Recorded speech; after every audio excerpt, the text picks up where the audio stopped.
Advik classes Mainpuri के YouTube channel पर आप सभी लोगों का स्वागत है। यूपी टेट के अध्ययन की इस कड़ी में आज हम हिंदी की एक क्लास को लेकर प्रस्तुत हुए हैं और हिंदी की ये क्लास इतनी महत्वपूर्ण है कि ऐसे समझ लीजिए यहाँ से आपको कम से कम 5 से 6 नंबर पेपर में एज इट इज़ देखने के लिए मिल जाएंगे। तो दोस्तों हमने क्या किया है, आज हम आपको एक तो संधि पढ़ाएंगे, ठीक है, और संधि के साथ साथ हम आपको ब्राह्म चिन्ह भी पढ़ाएंगे, ब्राह्म चिन्ह भी आता है, और उसके साथ साथ प्रीवियस ईयर के 120 क्वेश्चन भी कराने वाले हैं। प्रीवियस ईयर अभी तक देखो हम बता दें, अभी तक जो टोटल यूपी टेट आपके हुए वो 10 बार हो चुके हैं। मतलब एक सेक्शन से 30 क्वेश्चन आते हैं, तो हर एक सब्जेक्ट के 300 क्वेश्चन प्रीवियस ईयर हो जाते हैं। हम 180 क्वेश्चन प्रीवियस ईयर में कर चुके हैं 2 पार्ट में। आज 120 जो बचे हुए थे उनको भी खत्म कर देंगे। तो प्रीवियस ईयर आपके लिए बहुत जरूरी है। अब एक चीज हम बता देते हैं, आज से आपके यूपी टेट के एग्जाम से 11 दिन बचे हुए हैं और हम 10 दिनों का आपके लिए एक ऐसा प्लान लेकर आए हैं जिसे आपने कर लिया तो आप ऐसे समझ लीजिए आपका बहुत इंप्रूवमेंट स्कोर हो जाएगा। इन 10 दिनों में आखिरी जो कल से 10 दिन बचेंगे उसमें हम 4 सब्जेक्ट की, एक तो हिंदी, एक सीडीपी, एक संस्कृत और एक ईवीएस, ये 4 सब्जेक्ट।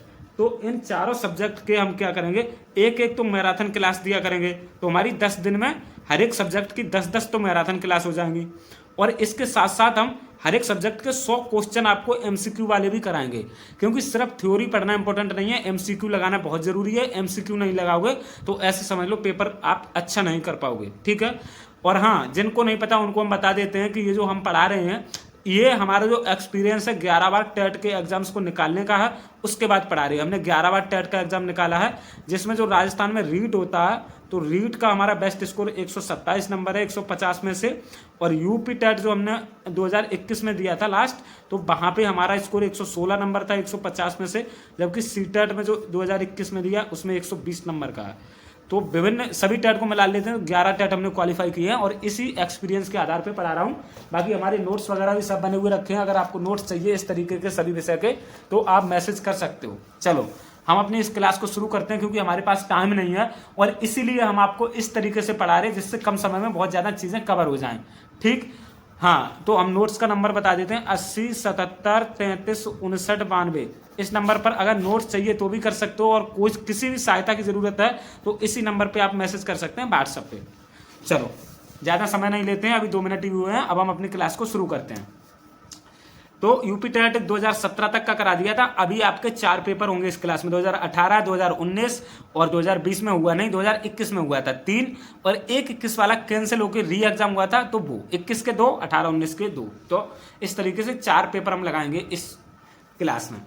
तो पहला क्वेश्चन है, देख सकते हो, कवि और उनकी रचनाओं का कौन सा जोड़ा गलत है, ठीक है। शिवराज भूषण, देखो मैं बताऊं यूपी टेट में जो साहित्य है, साहित्य से क्वेश्चन आते हैं, बहुत अच्छे आते हैं। एक बार जो 2015 में पेपर हुआ वहां 30 में से 15 क्वेश्चन तो साहित्य के ही आ गए थे, ऐसे समझ लो, ठीक है। बाकी 5-6 क्वेश्चन हर बार आते हैं, इसलिए साहित्य आपके लिए इंपॉर्टेंट है। और हम PYQ लगा क्यों रहे, इसीलिए लगा रहे जिससे कि हमें पता चल जाए कि किस टॉपिक से क्वेश्चन आते हैं, क्योंकि पूरा पढ़ने बैठोगे तो 10 से 15 दिनों में कुछ नहीं पढ़ पाओगे। बाकी अगर स्मार्ट स्टडी करोगे, सिलेक्टेड टॉपिक पढ़ोगे तो 10 से 15 दिनों में आप 82 या 90 नंबर जितने भी जरूरत है, इतने नहीं, यहाँ से भी ज्यादा नंबर आप स्कोर कर लोगे 15 दिनों में, 10 दिनों में। तो रचनाएं देखते हैं शिवराज भूषण की, ये जो रचना है शिवराज भूषण, ये भूषण जी की है, बिल्कुल सही बात है। शब्द रसायन देव की है, ये किसकी है, देव की है शब्द रसायन। परिमल के लेखक सूर्यकांत त्रिपाठी निराला, इनकी और भी है, अनामिका है, अडमा है, परिमल है। और उद्धव शतक, इसके रचनाकार भारतेंदु हरिश्चंद्र जी नहीं है। उद्धव शतक के रचनाकार जो हैं ये हैं आपके जगन्नाथ दास, ऐसे जगन्नाथ दास, ठीक है, रत्नाकर। अब हम आपको ट्रिक बताते हैं उद्धव शतक याद कैसे करना। उद्धव ठाकरे का नाम सुना होगा आपने, ये बंबई में रहते हैं ना, महाराष्ट्र में है, तो बंबई में रहते हैं उद्धव शतक।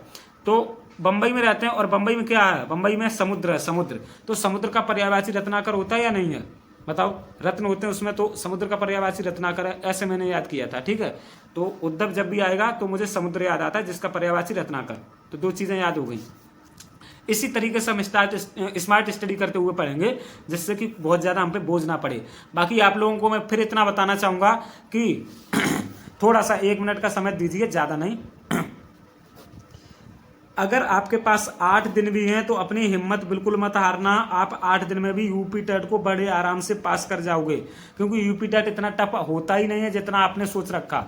अगर आप 17 नंबर हर एक सेक्शन से करते तो 17 5 या 85 85 नंबर होते हैं, कैटेगरी क्रॉस हो गई। अगर 18 क्वेश्चन करते हो हर एक सब्जेक्ट से तो आपके 90 नंबर हो जाएंगे और आपका यूपी टेट पास हो जाएगा। यहाँ पे कोई निगेटिव मार्किंग तो है नहीं जो आपको डर है, सभी क्वेश्चन अटेम्प्ट करने तो हो जाएगा, विश्वास मानो 8 दिन में भी हो जाएगा। बस जितने तरीके से मैं पढ़ाऊँ, 10 दिनों का जो मैंने ये शेड्यूल बनाया कि रोज 100 क्वेश्चन तो एमसीक्यू कराएंगे हर एक सब्जेक्ट के, तो 400 तो एमसीक्यू हो जाएंगे। बाकी 4 मैराथन क्लास लेके आएंगे तो 10 दिनों में हम आपका कंप्लीट करा देंगे, क्योंकि हमारे पास नोट्स वगैरह सब बने हुए रखे हैं और जल्दी पढ़ना है तो नोट्स भी ले सकते हो। चलो दूसरा क्वेश्चन देखते हैं। लेखक और उनकी कृत के युग में से कौन सा गलत है? बोलगा से गंगा राहुल सांक्रात्यायन की है, ठीक है। सूरज का 7वां घोड़ा ये धर्मवीर भारती का ही है। सूरज का 7वां घोड़ा, ठंडा लोहा, ठेले पर हिमालय, अंधा युग, इस तरीके से ये धर्मवीर भारती की है। आर्यों का देश ये डॉक्टर संपूर्णानंद की है। दर्शन दिग्दर्शन ये रामचंद्र शुक्ल की नहीं है, ये आचार्य रामचंद्र शुक्ल की नहीं है। तो फिर दर्शन दिग्दर्शन किसकी है दोस्तों? ये भी राहुल सांकृत्यायन की है। क्या? राहुल सांकृत्यायन, ठीक है, इस तरीके से लिखा जाएगा। अगला देखते हैं। हाँ, सांकृत्यायन लिखना सीख लेना, क्योंकि इसकी बर्तनी पूछी जा चुकी है कई एग्जाम में। बर्तनी मतलब सही शब्द लिखना। वह ब्राह्म चिन्ह की दृष्टि से अशुद्ध बताओ, ये जो लिखे हुए ब्राह्म चिन्ह किसमें गलत है? वह ईमानदार, हाँ, इसी वीडियो में हम आपको ब्राह्म चिन्ह भी पढ़ाने वाले हैं। देखो ये ब्राह्म चिन्ह भी हमने लिख रखे हैं, 20 ब्राह्म चिन्ह ये पढ़ाएंगे और संधि पढ़ाएंगे, तो 2 क्वेश्चन ब्राह्म चिन्ह से आएंगे और संधि से 2-3 तो आने ही है, तो 5-6 क्वेश्चन कन्फर्म है इस वीडियो से।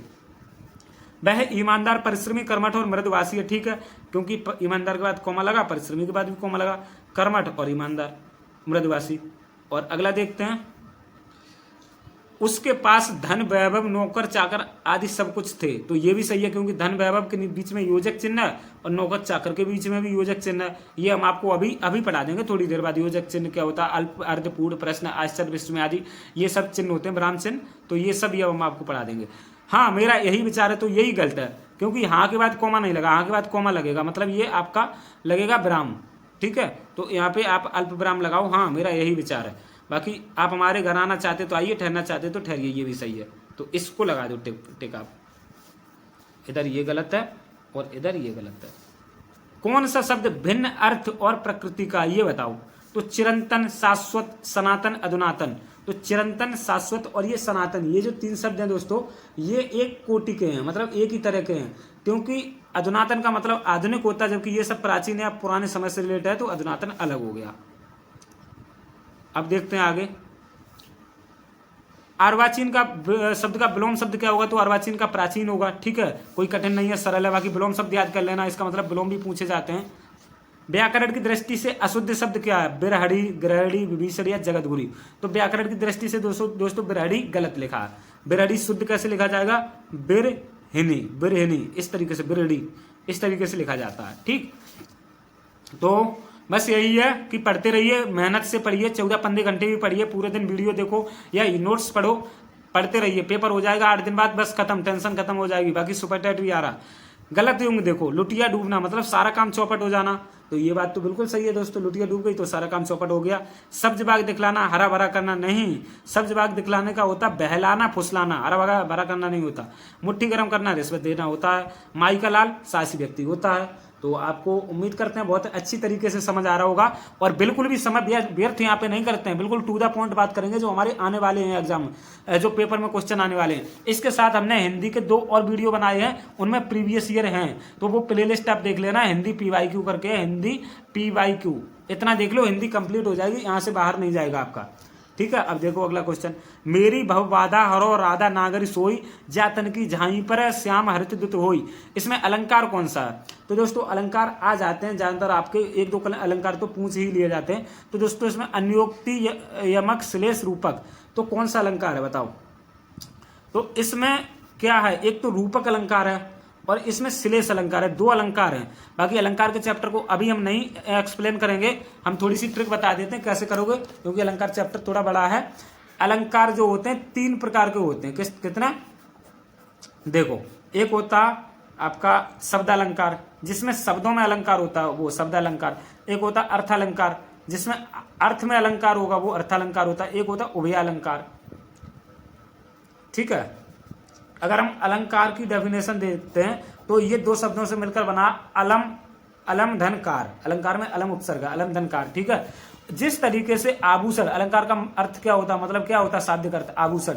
जिस प्रकार से आभूषण मनुष्य की शोभा बढ़ाते हैं, मनुष्य की सुंदरता में चार चांद लगाते हैं, उसी प्रकार अलंकार से पद में या मतलब आपके जो काव्य होता है, काव्य में सुंदरता आ जाती है, मतलब उसमें चार चांद लग जाते हैं, बहुत अच्छा लगने लगता है। तो शब्द अलंकार के तीन भेद होते हैं। अयस, अयस याद ट्रिक कर लो। आ से अनुप्रास अलंकार, या से यमक अलंकार, सा से आपका हो जाएगा अनुप्रास यमक श्लेष अलंकार। ये तीन में शब्द अलंकार होता है, ठीक है। अब जैसे कहीं डैश लगा है तो उसमें क्या, चलो कुछ जैसे ट्रिक भी होते हैं, जैसे सा, सम, सी आ जाए, इनमें उपमा अलंकार होता है, ठीक है। उपमा, एक ही वर्ड बार बार रिपीट हो रहा तो अनुप्रास होगा। जैसे तरन, तनुजा, तट, तमाल, तलवर, बहुछाई, तो इसमें अनुप्रास हो जाएगा।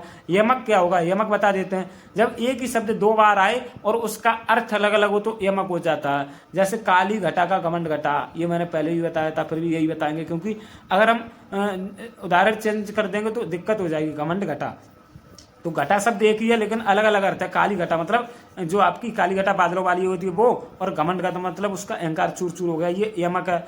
श्लेष क्या होता, एक ही शब्द के बहुत अर्थ होते हैं, वहां पे चिपके हुए अर्थ होते हैं, तो वहां पे श्लेष हो जाता है, ठीक। तो इसी तरीके से, और अब हम अर्थालंकार और उभयालंकार के बारे में आगे जानेंगे, क्योंकि हम ज़्यादा डिटेल इसलिए नहीं कर रहे, श्लेष अलंकार का भी हम वो दे दें अभी, ठीक है। तो इन सब चीज़ों को पढ़ाते हैं तो टाइम ज़्यादा होगा, हमें अपने क्वेश्चंस करने हैं और लास्ट समय, इसलिए गौशाला में कौन सा समास होगा बताओ। गौशाला में समास, समास 6 होते हैं। कितने होते हैं, समास 6 होते हैं।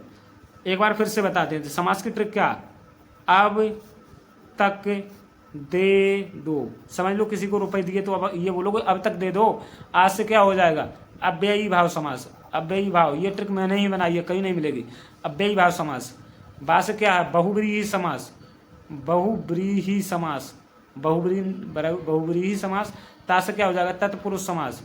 एक ही बार में पूरा चैप्टर खत्म। का से क्या हो जाएगा, कर्मधारय समास, कर्मधारय समास। दा से क्या हो जाएगा, द्विगु समास, ठीक है। इस दा से क्या हो जाएगा, द्वंद्व समास, ठीक है। अब विवाह समास कहाँ होगा, जहाँ पे उपसर्ग होता है, जैसे या, यथा, अति, प्रति, तो जैसे प्रतिवर्ष, तो इसमें अव्ययी भाव। बहुब्री कहाँ, जहाँ पे भगवानों के वो आ जाएंगे पर्यायवाची, लंबोदर, चतुर्भुज, त्रिनेत्र, इस तरीके से, ठीक है। जैसे मृत्युंजय, मृत्युंजय, मृत्युंजय, मृत्यु को जीतने वाला अर्थात भगवान शिव, तो बहुब्री है। तत्पुरुष कहाँ आएगा, जहाँ पे कारक विभक्ति का लोप होगा, ठीक है। मैंने विभक्ति आपको पढ़ाई थी, कर्ता ने कर्म को करण से, विभक्ति का लोप होगा वहां पे तत्पुरुष। जैसे राजपुत्र, राजपुत्र मतलब राजा का पुत्र, राजा का पुत्र, ये का शब्द का लोप हो गया, ये संबंध तत्पुरुष है, संबंध तत्पुरुष। संबंध में हमने बताया था काकी के रारी रे नानी ने आता। कर्मधारा में क्या विशेषण विशेष का संबंध होगा, क्या विशेषण विशेष का संबंध होगा।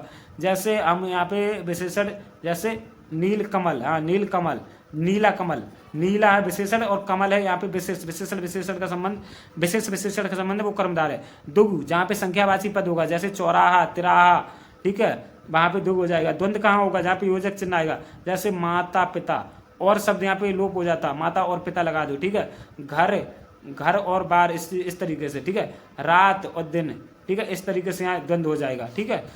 और कर्मधारय समास में क्या आता है, जो शब्द का लोप होता है जो, जैसे महात्मा हमने बोला तो महान है जो आत्मा, महान, ठीक है, महान है जो आत्मा, वही तो होती महात्मा, तो है जो शब्द का लोप होता। मेरे हिसाब से पूरा आपको समास क्लियर हो गया, अलंकार क्लियर हो गया, ठीक है। आगे बढ़ते हैं। तो गौशाला में क्या समास होगा, गौशाला बता देते हैं। गौशाला, गौशाला का मतलब है गायों के लिए शाला, गायों के लिए शाला। तो ये क्या है, तो यहाँ पे हमें के लिए शब्द मिला, मतलब विभक्ति लोप है इसका, तो गायों के लिए शाला मतलब संप्रदान, संप्रदान तत्पुरुष है। पहली बात तो तत्पुरुष शब्द, तत्पुरुष समास है इसमें, क्या तत्पुरुष, और तत्पुरुष में कौन सा, संप्रदान तत्पुरुष समास है। आगे बढ़ो। देशभक्ति में कौन सा समास है, तो देशभक्ति को तोड़ेंगे तो होगा देश की भक्ति, तो देश की भक्ति, का लोप किया जा रहा है विभक्ति का, तो इस तरीके से अगर विभक्ति का लोप है तो तत्पुरुष होगा। और कौन सा तत्पुरुष, तो देश की भक्ति मतलब संबंध तत्पुरुष, संबंध में काकी के आता है। प्रागैतिहासिक में किस उपसर्ग का प्रयोग हुआ, तो प्राग उपसर्ग का प्रयोग हुआ। तुलसीदास किसकी कविता है, तुलसीदास सूर्यकांत त्रिपाठी निराला की कविता है, ऐसे याद कर लो, बिल्कुल एज इट इज। वहिष्कार का संधि विच्छेद क्या है, तो वही धनकार, वहिष्कार का संधि विच्छेद वही धनकार होगा। और ये विसर्ग संधि का उदाहरण है, किसका, विसर्ग संधि का। बिल्कुल भी परेशान मत होना, अभी हम आपको विसर्ग संधि 2 मिनट के अंदर, सॉरी संधि हम 2 मिनट के अंदर आपको करा देंगे, दीर्घ स्वर संधि, ठीक। तो इसी तरीके से पढ़ते रहिए दोस्तों। बाकी यूपी टेट में तो हमें समय मिला नहीं, लेकिन सुपर टेट और सी टेट में हमें बहुत समय मिलेगा। आपको एक एक चीज रटा देंगे, इतने मस्त कॉन्सेप्ट से पढ़ाएंगे, चीज नहीं रटाएंगे, कॉन्सेप्ट ही पूरा आपको समझा देंगे, जिससे आपको कभी भी क्वेश्चन गलत ही नहीं होगा। जैसे हाँ, बहिष्कार बहिकार, देखो संधि कितनी आ रही, बहुत सारी संधियां आ रही हैं।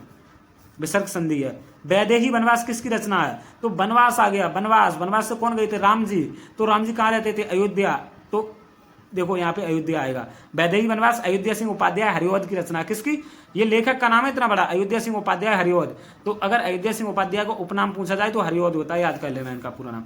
पुल्लिंग शब्द का चयन कीजिए। तो पहिया जो होता है, पहिया होता है मतलब होती है अगर आ जाए तो वो स्त्रीलिंग, और होता है आ जाए तो पुल्लिंग। जैसे मोबाइल होता है तो पुल्लिंग, डॉट होती है, कलम होती है तो स्त्रीलिंग, ठीक है। ये मेज होती है या होता है? मेज होती है तो स्त्रीलिंग। ये किताब होती है, स्त्रीलिंग, ठीक है। चाबी होती है तो स्त्रीलिंग। और इस तरीके से ये बोर्ड लगा है, ये होता है तो पुल्लिंग। बस इतना आप कर लेना, हो जाएगा। तो पहिया होता है तो पुल्लिंग। संयुक्त व्यंजन नहीं है, इस चीज पे ध्यान दो। अभी 2 से 3 से 4 क्वेश्चन गलत हो जाते हैं। क्यों? क्योंकि नहीं शब्द नहीं पढ़ते ज्यादातर। यहाँ पे ये पूछा नहीं है तो संयुक्त व्यंजन क्या? हम आपको वर्णमाला पढ़ाने वाले हैं बहुत जल्दी, क्योंकि वर्णमाला से हर एक एग्जाम में 3 क्वेश्चन आ रहे, 2 से 3। तो संयुक्त व्यंजन आपके 4 होते हैं, हम थोड़ा सा बताना चाहेंगे 1 मिनट। और ये हर जगह पूछा जाता है, किसी भी एग्जाम में जाना।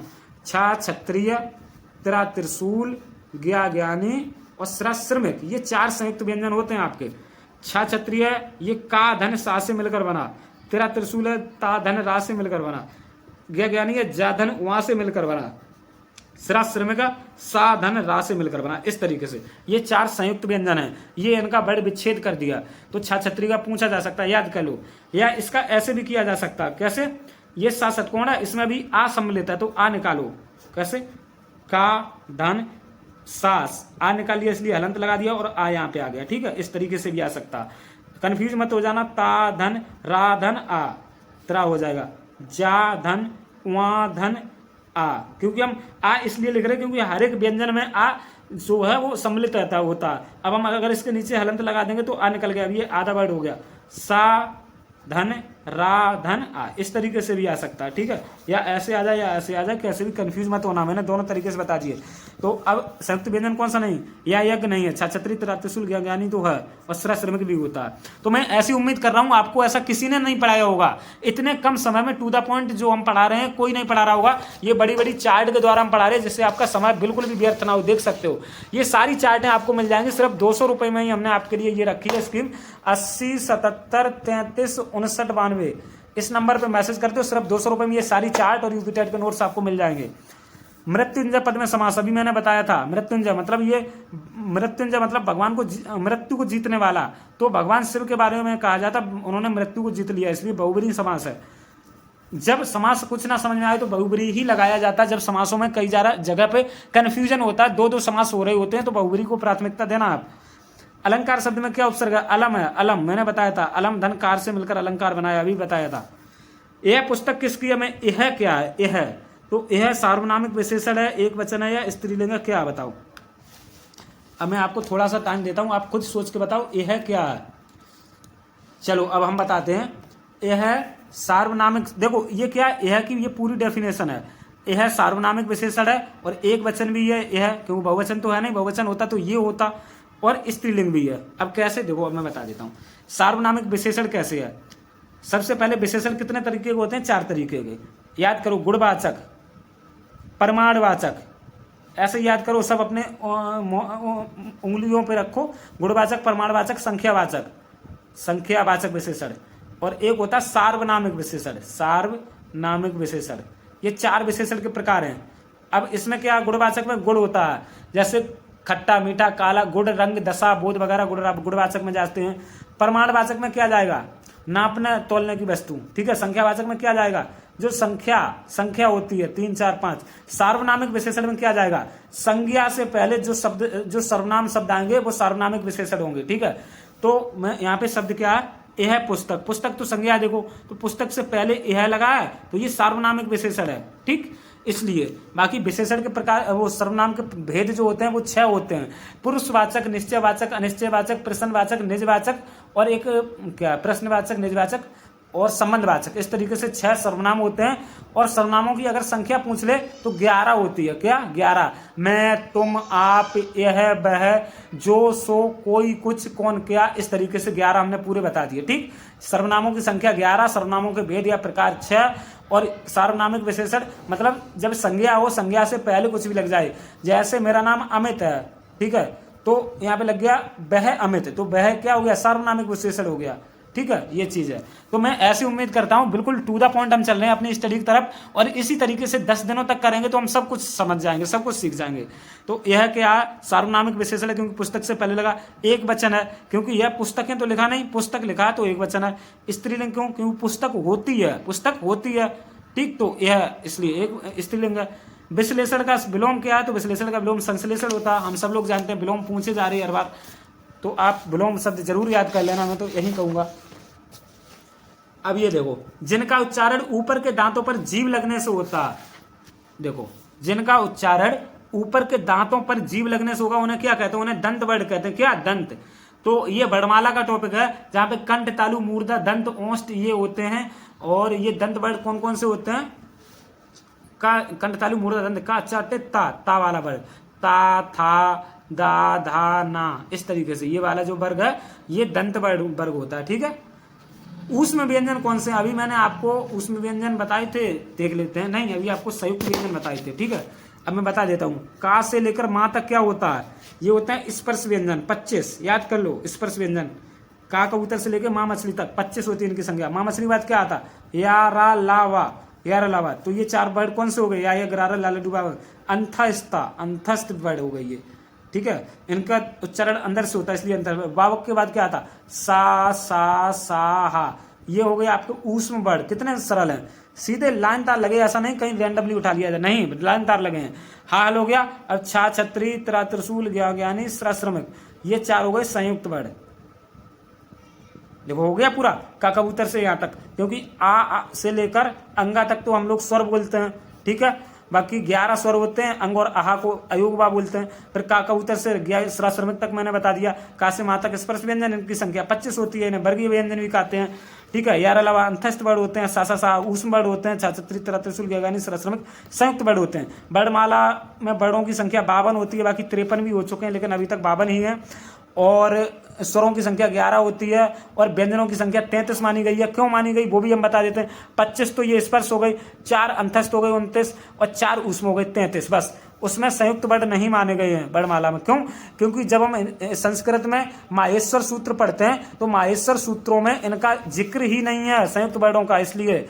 और इसके साथ साथ अंग और आहा का, इनका भी जिक्र नहीं है माहेश्वर सूत्रों में, इसलिए। समझ गए? कोई नहीं बताया होगा ये आपको कि व्यंजन हम 33 ही क्यों बोलते हैं जबकि 29 हैं, और 2 उत्क्षिप्त वर्ण भी होते हैं। हम आपको बता देते हैं व्यंजन 52 कैसे हैं। अभी रुको, का से लेकर अंग आहा तक 13 हो जाएंगे टोटल। अगर अयोगवा निकाल देंगे तो आपके 11 हो जाएंगे। कहाँ तक? का, आ से लेके आ, ई, उ, ऋषि, ए, ऐ, ओ, औ तक। औ तक 11 हो गई, और अयोगवा 2 हो गए। अयोगवा कौन होते? अंग और आहा, तो 2 ये हो गई। अब आपके स्पर्श व्यंजन पूरा हम डिटेल एक्सप्लेनेशन कर रहे, और ये सब काम का आपका हर एक एग्जाम में आता है। स्पर्श व्यंजन 25 हो गए आपके। स्पर्श के बाद क्या आता है? आपका आता है अंथस्था, यार अलावा अंथस्थ 4 हो गए। अब ऊष्म भी 4 हो गए, और संयुक्त भी 4 हो गए। इसके साथ साथ अब क्या रह गया? उत्क्षिप्त को ताड़न जात भी बोलते हैं, द्विगुण व्यंजन भी बोलते हैं। 2 ये हो गए। अब काउंट कर लो, 11 2 13 और 25, ये आपके 35 36 37 38 38 4 42 46 46 4 50 और 2 52 पूरे हो गए 52 वर्ड। बताओ, इस तरीके से वर्णमाला को उंगलियों पे कर लो दोस्तों, बहुत काम आएगा। हर एक एग्जाम में ये वर्णमाला पूछी जाती है। तो हम सिर्फ क्वेश्चन नहीं कर रहे, हम पूरा एक्सप्लेनेशन के साथ आगे बढ़ रहे हैं। ये मत समझना हम क्वेश्चन आपको कर रहे हैं। तो जिनका ऊपर के दांतों पर जीभ लगने से होता है उन्हें दंत वर्ण कहते हैं भाई। ठीक है, ऊष्म व्यंजन कौन से? अभी बता चुके, सा, साहा है, ये ऊष्म व्यंजन है। क्यों कहते हैं उनको ऊष्म? ये भी बता देते हैं। जब आप सा और हा बोलोगे तो अपने ओंठों के पास हाथ ले जाना, तो अंदर से जो वायु आएगी वो गर्म आएगी। ऊष्म में गर्म होता है, ऊष्मा होती है, तो हवा वो गर्म होती है, इसलिए ऊष्म कहते हैं। खत्म बात। अत्यधिक का विलोम क्या होता है? अत्यधिक मतलब बहुत ज्यादा, तो इसका विलोम अत्यल्प हो जाएगा, मतलब बहुत कम। रित का विलोम क्या होता है? अनरत होता है, रित का विलोम अनरत। संकल्प शब्द में उपसर्ग बताओ, तो संकल्प शब्द में सम उपसर्ग है, और यहाँ पे क्या है? व्यंजन संधि है, सम उपसर्ग, समधन कल्प। ठीक है, मुझसे खड़ा भी नहीं हुआ जाता, तो ये दोस्तों वाच्य इसमें क्या है, तो वाच्य 3 प्रकार के होते हैं, कृतवाच्य, कर्मवाच्य और भाववाच्य। तो यहाँ पे क्या है, यहाँ पे भाववाच्य है। तो अब हम वाच्य के बारे में थोड़ा सा बताएं, तो क्रिया के जिस रूप से यह पता चलता है कि वाक्य में जो क्रिया है वो कर्ता के विषय में है या कर्म के विषय में या भाव के विषय में, तो उसे वाच्य कहते हैं। तो यहाँ पे खड़ा भी नहीं हुआ जा रहा, मतलब भाववाच्य क्रिया, ठीक है। और जहाँ पे नहीं आ जाए तो वहां पे ज्यादातर भाववाच्य होता है, कृतवाच्य, कर्मवाच्य, भाववाच्य। देखो ट्रिक के लिए बता रहे, अब टाइम है ना इसलिए, तो वाच्यों में अगर नहीं हो तो ज्यादातर 90% वहां भाववाच्य लगा देना। और यही पूछा गया हर बार। तद्भव और तत्सम का गलत मेल क्या है? तद्भव क्या होता है? जो संस्कृत के शब्द हैं वो अब बदल चुके हैं, अपने विकृत रूप में हो चुके हैं, उन्हें तद्भव कहते हैं। जैसे दुग्ध था पहले संस्कृत, अब दूध बन चुका तो वो तद्भव है। तत्सम क्या होता है? जो संस्कृत के जैसे शब्द पहले थे वैसे ही अब यूज होते हैं। बाकी हम आपको ये भी बता देंगे तत्सम तद्भव में कुछ ट्रिक्स होती हैं। जैसे छाछत्रीय जहां पे भी आएगा वहां पे क्या होगा, तत्सम ही होगा, तद्भव नहीं हो सकता, ठीक है। और जैसे चंद्रबिंदु जहां पे आ जाएगी वो क्या होगा, तद्भव ही होगा, तत्सम वहां नहीं हो सकता। इस तरीके से कुछ ट्रिक होती है, क्योंकि इतने याद करना संभव नहीं है, हम आपको आगे ट्रिक बता देंगे, ठीक है, नोट्स बना के। तो गलत कौन सा, लुनाई लवंडता, ये गलत था, वहां पे 4 ऑप्शन दिए हुए थे तो ये गलत था, ठीक। अब मैं बता देता हूँ ये गलत क्यों है, क्योंकि जो लुनाई और लवंडता का मेल है ये गलत इसलिए है। लवंडता का अर्थ जो होता है ये सुंदरता होता है, क्या, सुंदरता। जबकि आपका लुनाई है, इसका अर्थ क्या हो जाएगा, लवड़ता। लवड़ता, लवड़ होता है नमक वाला, इसका लुनाई का अर्थ होता क्या, लवड़ता। लवड़ता जहां पे नमक ज्यादा होगा लवड़ता, और लावण्यता का अर्थ सुंदर होता, ठीक, इसलिए गलत है। लेखक और रचना का गलत मेल बताइए, तो स्कंदगुप्त लक्ष्मी नारायण की है ही नहीं। स्कंदगुप्त तो दोस्तों उनकी है जयशंकर प्रसाद की, और ये छायावाद के जनक कहा जाता है। छायावाद में 4 प्रमुख स्तंभ में 4 लोग आते हैं, बता देते हैं अभी आपको। छायावाद में जो 4 स्तंभ हैं वो देखो, एक तो महादेवी वर्मा है, ये फर्रुखाबाद से रिलेट करती हैं और इनको आधुनिक युग की मीरा भी कहते हैं। 1982 में यामाकृत के लिए इन्हें ज्ञानपीठ पुरस्कार मिला। दूसरा कौन है, जयशंकर प्रसाद हैं, ये तो प्रवर्तक ही हैं, ये तो इसके मुख्य कर्ता धर्ता ही हैं छायावाद के, जयशंकर प्रसाद। ये क्वेश्चन बनते हैं हर बार, ऐसे समझ लीजिए, क्योंकि मैंने 11 बार टेट निकाला तो इतना मुझे पता कि क्या क्वेश्चन बनते हैं। बाकी संस्कृत के लिए आप टेंशन फ्री रहो, मैंने हर बार 11 बार जब टेस्ट दिया हर बार संस्कृत ही ली, तो संस्कृत पूरा करा देंगे। 2 ये हो गए, एक है आपका निराला, एक है आपके सुमित्रानंदन पंत। सुमित्रानंदन पंत को प्रकृति का सुकुमार कवि कहते हैं, ये कई बार आ चुका, गोसाई दत्त भी कहते हैं। और निराला, ये 4 जो है ये छायावाद के 4 चेहरे हैं, 4 स्तंभ हैं, ऐसे समझ लो। तो यहाँ पे क्या था, स्कंदगुप्त किसकी है, लक्ष्मी नारायण, ये जयशंकर प्रसाद की रचना है। जयशंकर प्रसाद की और भी रचना बताएं, जैसे आपकी एक घूंट है, ये एकांकी है, तितली है, चंद्रगुप्त है, स्कंदगुप्त है, राजश्री है, इस तरीके से ध्रुव स्वामिनी है, ये सब जयशंकर प्रसाद की रचना और पूछी जाती हैं। संप्रेषण कला क्या नहीं है, तो अलंकरण जो है ये संप्रेषण कला नहीं है। बाकी आपने बीएड में पढ़ा होगा, संप्रेषण मतलब कम्युनिकेशन पढ़ा होगा, शाब्दिक संप्रेषण, अशाब्दिक संप्रेषण, और एक होता है आपका जिस तरीके से जो आप इशारे वगैरह करते हैं, ये चीजें हैं। तो संप्रेषण से यूपी टेट में ज्यादा क्वेश्चन आते हैं ना, इसलिए ज्यादा नहीं पढ़ेंगे इसको। संप्रेषण कला का विकास क्यों होता है, ये अभ्यास से होता है, जितना ज्यादा अभ्यास करोगे उतना अच्छा बोलना सीख जाओगे, ये इस तरीके से होता है। तो अब हमारा यूपी टेट जो ये 2018 है वो सेक्शन यहाँ से खत्म हो जाएगा, और अब 2019 का यूपी टेट लगने वाला है। 2019 और फिर 21 और 21 का पुनः परीक्षा जो हुई थी वो। तो अब हम जल्दी जल्दी से 90 क्वेश्चन और बचे हुए इनको भी देख लेते हैं, ज्यादा टाइम ना लेते हुए, चलो करते हैं। हरवंश राय की रचनाओं का सही क्रम क्या है, तो अगर सही क्रम है तो हमने आंसर में ही लगा रखा है, ये 4 है, मधुशाला, मधुबाला, मधुकलश, नैसा निमंत्रण। बाकी हरवंश राय बच्चन है, ये अमिताभ बच्चन के पिताजी थे, इलाहाबाद से रिलेट करते थे, काफ़ी बढ़िया लिखते भी थे। नीड का निर्माण फिर इनका काफ़ी अच्छा, नहीं नीड का निर्माण फिर नहीं, इनकी हैं 1-2 रचना काफ़ी अच्छी हैं, वो अभी मुझे याद नहीं आ रही हैं, चलो देखते हैं कैसे। अभी इनका वो देख लेते हैं, मधुशाला, देखो ये सब क्रम बाय, जब 35 में हुई, 1936, 37, 38, तो निशा निमंत्रण ये बड़ी लग रही इसलिए लास्ट में डाल देना। मधुशाला डालो, मधुबाला डालो, मधुकलश डालो, फिर इस तरीके से कर दो। सुमेलित करो, हिंदी साहित्य सम्मेलन, मैंने ऑलरेडी आंसर में सुमेलित करके ही लिखा है, तो हिंदी साहित्य सम्मेलन 1910 में हुआ था। काशी प्रचारणी सभा की स्थापना 1893 में हुई, और इसको क्या है, चलो आगे देखेंगे। राष्ट्रभाषा प्रचार समिति, ये जो है ये आपकी हुई थी 1918 में, कहाँ, 1918 में। बाकी वर्धा की स्थापना महात्मा गांधी की प्रेरणा से डॉक्टर राजेंद्र प्रसाद के चलो वो आगे देखेंगे, इनका कोई मतलब ज़्यादा नहीं है, हम अपने इसी पे रहते हैं क्योंकि ज़्यादा समय हो जाएगा। तुलसीदास के रचनाकार कौन है, तुलसीदास ये कविता है, तुलसीदास ये एक तुलसीदास वो हैं जो लिखते थे, जैसे उन्होंने रामचरितमानस लिखा है, विनय पत्रिका लिखा है, कवितावली, गीतावली, दोहावली, पार्वती मंगल, जानकी मंगल, रामलला, नैछू, रामाज्ञा, प्रश्नावली, ये सब रचनाएं तुलसीदास की ही हैं, ठीक है। और वो राम भक्त थे और ज्यादातर रचनाएं उन्होंने अवधि में लिखी हैं। बाकी देखो रामचरितमानस पूछता है किस भाषा में लिखी है, अवधि में। बाकी ये पूछता है विनय पत्रिका किस भाषा में लिखी है, तो ये उन्होंने ब्रज भाषा में लिखी है तुलसीदास ने, ठीक है। तो मैंने इतनी रचनाएं बता दी, यहाँ से बाहर नहीं जाएगा। एक बार फिर से रिपीट करते हैं, आप सुन लेना, सिर्फ लिखना नहीं। अब एंड टाइम है, आपको सुनने का टाइम है। तो अभी आप क्या करेंगे, तुलसीदास की रचनाएं, ये आपकी सबसे पहले तुलसीदास की रामचरितमानस हो जाएगी, फिर विनय पत्रिका हो जाएगी, कवितावली, गीतावली, दोहावली, फिर पार्वती मंगल, जानकी मंगल, रामाज्ञा, प्रश्नावली, हनुमान बाहुक, इस तरीके से। और वैराग्य संदीपनी भी है इनकी, ठीक है। सूरदास की कुछ रचनाएं हम देख लेते हैं। तो सूर सागर है, सूर पचीसी है, साहित्य लहरी है, ठीक है, और भ्रमर गीत है, पद संग्रह है, गोवर्धन लीला है, इस तरीके से ये सूरदास की हैं। तो मैं इसलिए बता रहा हूँ, ये हर एक शब्द जो निकलता है ये क्वेश्चन बन सकता। अब हमने तो पहले ही याद करी थी, अभी भी याद है, तो आप भी कर लो। तुलसीदास के रचनाकार ये हैं, ये सूर्यकांत त्रिपाठी निराला हैं, ठीक है। और इनका एक उपनाम भी है, मुझे याद नहीं आ रहा, इनका उपनाम है, कुछ है शायद इनका भी उपनाम है, मुझे याद नहीं आ रहा। कमेंट में बताओ आप लोगों को क्या, क्योंकि काफ़ी टाइम पहले मैंने ये पढ़ाई करी थी, अभी मैं सिर्फ पढ़ा रहा हूँ। इतना याद है कि आपका काम बहुत अच्छे से होता है। और बाकी जो बहुत डीप लेवल लेकर जा रहे हैं वो UPPSC के लिए मैं अपनी तैयारी करता हूं, तो उसके लिए है ये लेवल, लेकिन वहाँ तक आपको जाना नहीं है। UPPSC, ठीक है। कुछ लोग बोलेंगे ये UPPSC क्या है, तो जिस तरीके से आपके सेंट्रल में UPSC A और B ग्रेड की जॉब कराती है, वो वैकेंसी देती है यूनियन पब्लिक सर्विस कमीशन, उसी तरीके से उत्तर प्रदेश में A और B ग्रेड की जॉब जो देता वो है यूनियन पब्लिक, नहीं, Uttar Pradesh public service commission, ठीक है। कुछ लोग इसको UPPCS भी बोलते हैं, और वो बोलना सरल होता है इसलिए PCS बोलते हैं, लेकिन ये PCS पहले बोला जाता था, अब तो इसका नाम UPPSC है, और यही बोलना अगर आप कभी भी बोलने जाओ तो, ठीक है। बाकी SDM वगैरह यहाँ पे बनाते हैं ये लोग, तो वहाँ पे जब हम तैयारी करते हैं तो वो बहुत डीप लेवल लेके जाते हैं, वहाँ तक आपका नहीं आएगा। अन्य से अनन्या आत्मकथा किसकी है, प्रभा खेतान की है। प्रभु जी तुम चंदन अम्पानी, ये कथन किसका, रैदास जी का। और तद्भव शब्द कौन सा, तो खेत, ये तद्भव शब्द है। तद्भव मतलब आजकल की भाषा में जो पहले संस्कृत के शब्द थे वो थोड़े से परिवर्तित हो गए, हम लोगों ने कर दिया। तो खेत को हम क्या बोलते हैं, तत्सम, पहले क्या बोलते थे, क्षेत्र, ठीक है।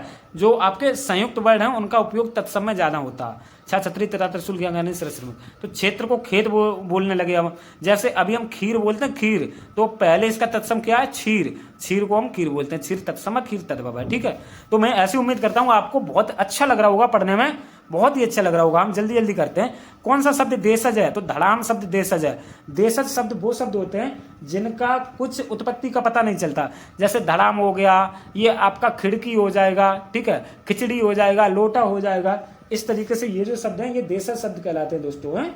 बाकी यहाँ पे और हम कुछ शब्द बताएंगे, औरत वगैरह जो शब्द हैं, औरत और अमीर, ये अरबी शब्द हैं, और तुर्की शब्द भी होते हैं कुछ, चलो वो आगे देखेंगे। छछूंदर के सिर पर चमेली का ताली, ये दोस्तों जो आपका मुहावरा है, ये इसका अर्थ क्या है, तो इसका अर्थ होता है अयोग्य व्यक्ति को अच्छी चीज दे देना। तो क्या कहा जाता है, छछूंदर के सिर पर चमेली का तेल, ठीक। ऋग्वेद का संधि विच्छेद बताओ, तो ऋग्वेद सबसे प्राचीन वेद है, ठीक है। और अब इसमें 10 वेद हैं, चलो आगे देखेंगे वो आगे, क्योंकि ऋग्वेद से क्वेश्चन GS में बहुत सारे आ जाते हैं। प्राचीन हिस्ट्री से जब आता है तो वहाँ पे ऋग्वेद से क्वेश्चन पूछ लिए जाते हैं। सूक्त वगैरह क्या है, ऋचाएँ कैसी हैं इसमें, ठीक है। किस मंडल में देवता सोम का उल्लेख है, किस मंडल में वर्ण व्यवस्था का उल्लेख है, राजा परुष्णी नदी के किनारे जो युद्ध वगैरह हुआ वो सब, तो ये GS में आता है। अभी क्या करेंगे हम, संधि के बारे में बात करेंगे। ऋग्वेद की संधि ऋक धनवेद होती है, ठीक है।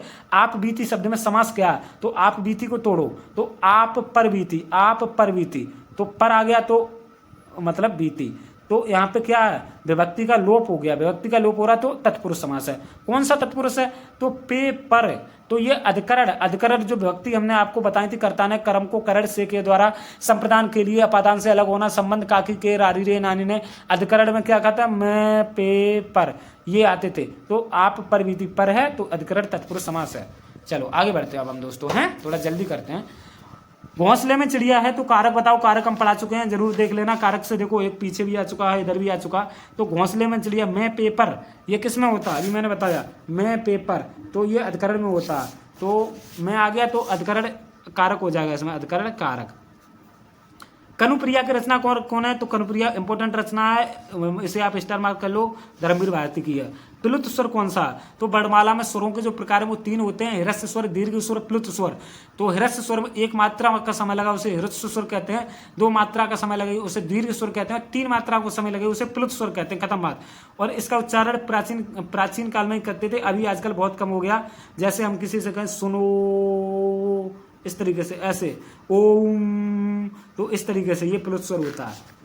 प्रयोजन का समानार्थी क्या नहीं है? तो प्रयोजन को हम लक्ष्य बोलते हैं, हेतु नहीं बोलते हैं। प्रयोजन को हम नियोजन भी बोलते हैं, उद्देश्य भी बोलते हैं। कहते हैं किस प्रयोजन से आप आए हो, मतलब आप किस लक्ष्य से आए हो, किस उद्देश्य से आए हो, और क्या नियोजन है, बाकी हेतु नहीं होता। विशेषण अशुद्ध है, कौन सा विशेषण अशुद्ध है? तो ढाई जो है, विशेषण कई प्रकार के होते हैं, पूर्णांक बोधक, अपूर्णांक बोधक, क्रमवाचक, इस तरीके से बहुत सारे होते हैं। तो ढाई क्या होता है? 2 और आधा, ठीक है। तो ढाई क्या अपूर्णांक बोधक है, बिल्कुल सही है। पूर्णांक तो है नहीं ढाई, ठीक है। तो ढाई ऐसे ही तो लिखा जाएगा, 2 से 1/2, तो ये पूर्णांक है नहीं। पूर्णांक क्या होता है? 1 2 3 4 5, लेकिन अपूर्णांक बोधक है, ढाई सही है। दूसरा क्या? क्रमवाचक, पहला, दूसरा, तीसरा, चौथा, ये क्रमवाचक विशेषण कहे जाते हैं, ठीक है। 26 क्या? पूर्णांक बोधक, बिल्कुल सही है। 26 तो बिल्कुल पूर्णांक है पूरी तरीके से। और वह नौकर, तो इसमें बताया कोई विशेषण नहीं, गलत। इसमें विशेषण है, अभी मैंने बताया था क्या, नौकर संज्ञा है, तो नौकर के आगे सर्वनाम लगा है, तो क्या विशेषण हो जाएगा? सार्वनामिक विशेषण है इसमें। क्या? सार्वनामिक विशेषण। ऐसे पढ़ा देंगे आपको, जब हम सुपरटेट पढ़ाएंगे हमें 2 महीने देना, एक चीज क्लियर करा देंगे कॉन्सेप्ट के साथ, ठीक है। कॉन्सेप्ट के साथ क्लियर कराएंगे। बाकी हम आज हमने स्कोर कार्ड आपको नहीं दिखाया, यकीन मानो 11 बार जो टेट निकाला, बहुत अच्छा स्कोर किया। इसमें से आधे से ज्यादा बार तो 100+ ही रहा होगा। तो मैं आपको पढ़ा रहा हूँ, यही चीजें पूछी जाती हैं, भरोसा करके क्लास लेना, बस भरोसा कर लो हम पे 10 दिन तक। आप इतने 4 से 5 महीने से पढ़ रहे हो यूपी टेट, कहीं से भी आपको ऐसा नहीं लगा कि हमारा निकल जाएगा। हमें 10 दिन दे दोगे तो हम आपका यूपी टेट बड़े आराम से निकलवा देंगे, बस। आप भले तो जग भला, इसमें कौन सा विशेषण है? तो विशेषण नहीं आएगा, इसमें सर्वनाम आएगा। इसमें कौन सा? सर्वनाम है। तो आप भले तो जग भला, इसमें निजवाचक सर्वनाम है। सर्वनाम के बारे में चर्चा कर लेते हैं। एक क्वेश्चन कन्फर्म है, सर्वनाम आपके कितने तरीके के होते हैं? 6 तरीके के होते हैं, बस। क्या होता है? निजी पुरुष से संबंध, ऐसा मैंने याद किया था, तो निजवाचक, पुरुषवाचक, ठीक है, संबंधवाचक। बाकी हमारी बहुत खतरनाक ट्रिक है, बहुत खतरनाक ट्रिक है, अगर बता दिया तो पैरों तले जमीन खिसक जाएगी। और हम तो अपना बस याद करने के लिए करते हैं, कैसे भी कर लो। निजवाचक, पुरुषवाचक, संबंधवाचक, निश्चयवाचक, ये 6 प्रकार के होते हैं, अभी बता रहे। निश्चयवाचक, अनिश्चयवाचक, एक बार पढ़ लो बस, सब याद रहता। और प्रश्नवाचक, ठीक है। सर्वनामों के भेद 6 प्रकार के होते हैं। पुरुषवाचक के 3 भेद होते हैं, उत्तम, मध्यम और प्रथम पुरुष, उत्तम पुरुष और मध्यम पुरुष, इस तरीके से। नहीं अभी याद नहीं आ रहा, 1 मिनट रुकिए।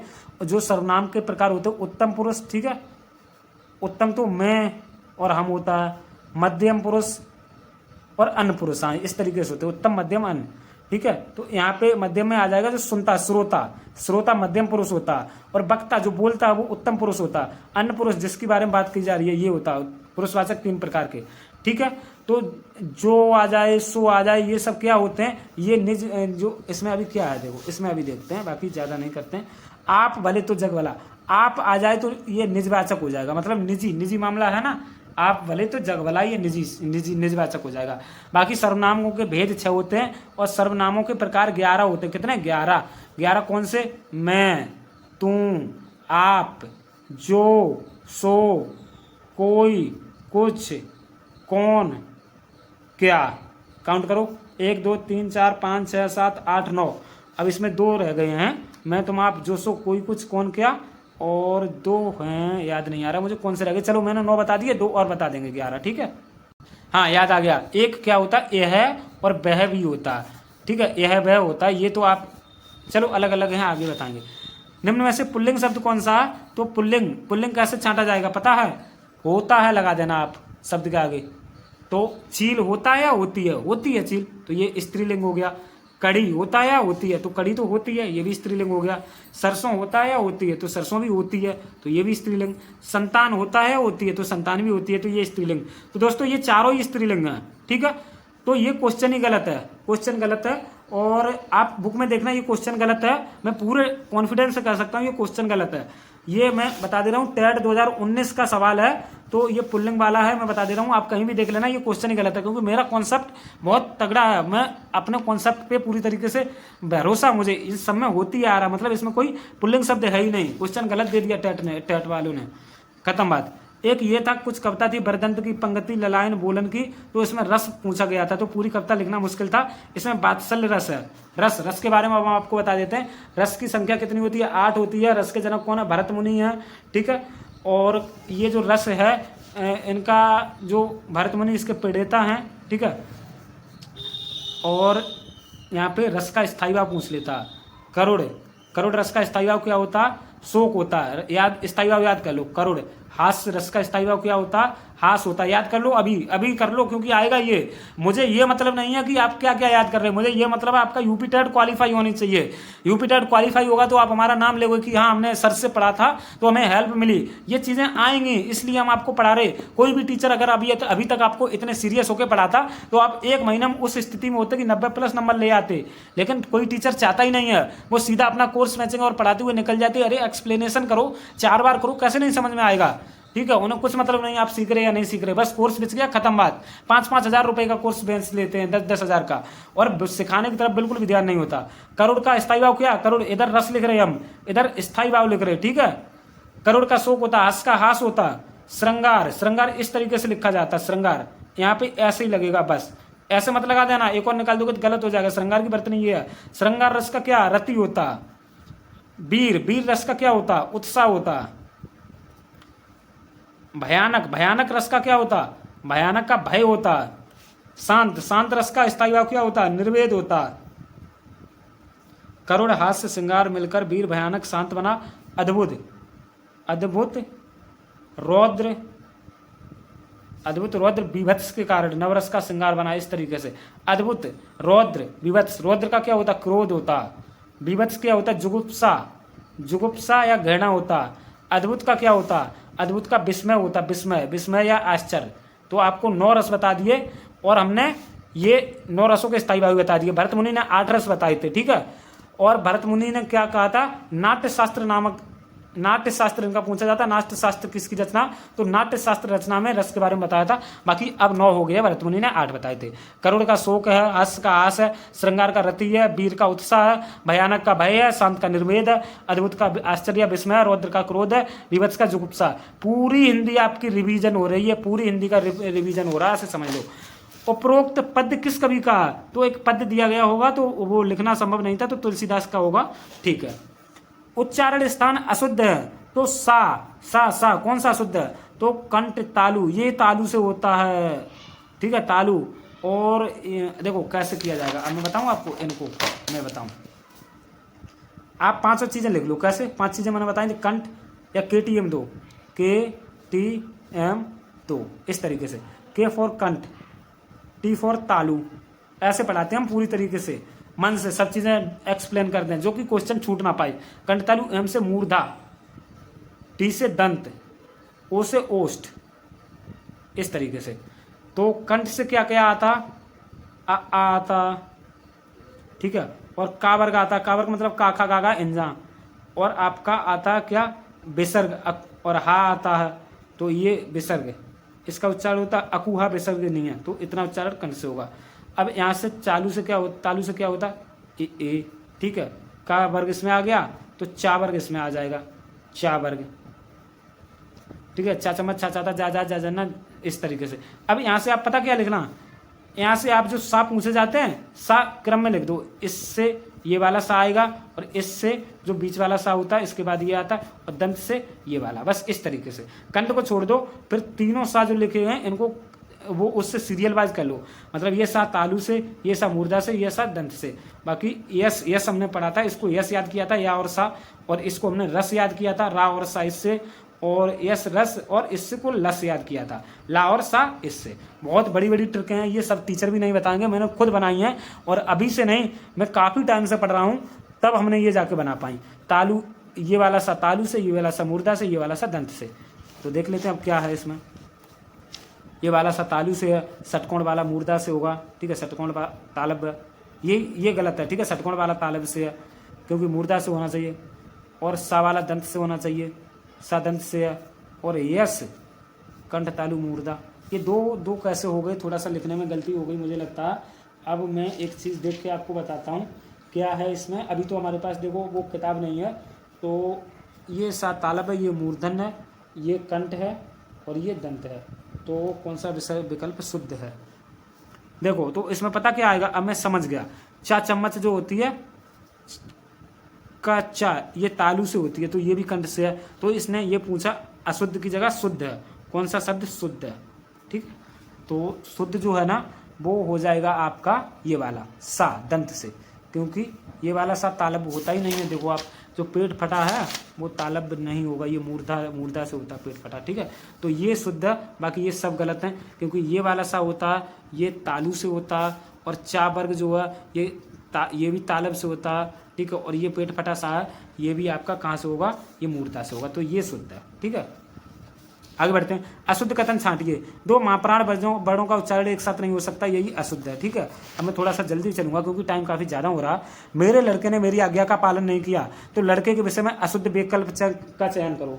तो दोस्तों यहाँ पे ये बताओ, मेरे लड़के ने मेरी आज्ञा का पालन नहीं किया, इसमें अशुद्ध विकल्प क्या? पुल्लिंग है तो लड़का तो वैसे भी पुल्लिंग होता, और करता तो लड़का तो वैसे भी करता है। दोस्तों ऐसे समझ लीजिए। ठीक है, लड़का, लड़के के बारे में पूछा गया, लड़का तो करता है बहुवचन। तो मेरे लड़के ने मेरी आज्ञा का पालन नहीं किया, तो आप खुद बताओ, यहाँ पे लड़के तो लिखा है लेकिन लड़के अनेक हैं या एक? पालन नहीं किया तो एक था ना, तो बहुवचन नहीं होगा, यही अशुद्ध। बाकी एक वचन है लड़का। ठीक, राम आम खाता, ये वाच्य कैसा? कर्तृवाच्य।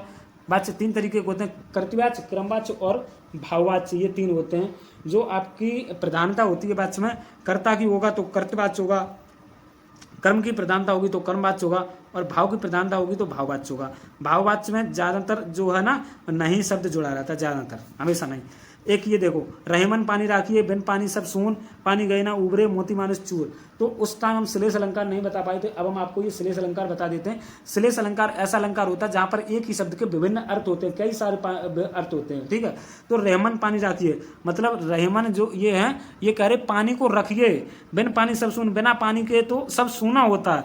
जैसे मोती, अगर मोती के पानी का अर्थ है चमक, अगर जैसे मोती में चमक नहीं होगी तो मोती का क्या अर्थ है? मानुष का अर्थ होता है इज्जत, पानी के लिए मानुष का अर्थ है इज्जत। अगर मनुष्य के पास इज्जत ही नहीं होगी तो इज्जत मान सम्मान नहीं होगा, तो उसका क्या अर्थ है? ठीक है, और चून होता चूना, अगर पानी नहीं डालोगे तो चूना बिल्कुल एक तरीके से चट्टान के समान है, बेकार सूखा हुआ, कोई मतलब नहीं।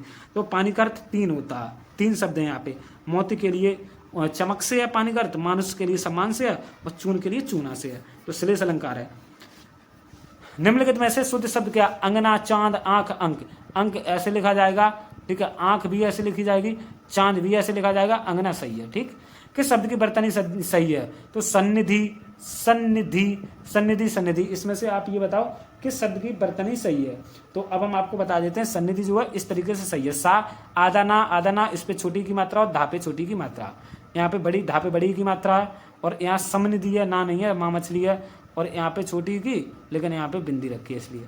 उपचारात्मक शिक्षण की सफलता किस पर निर्भर करती है? तो समस्याओं के कारणों की सही पहचान पर। अगर सही समस्या आप डिटेक्ट कर लो तो उपचारात्मक शिक्षण आपका सफल हो जाएगा।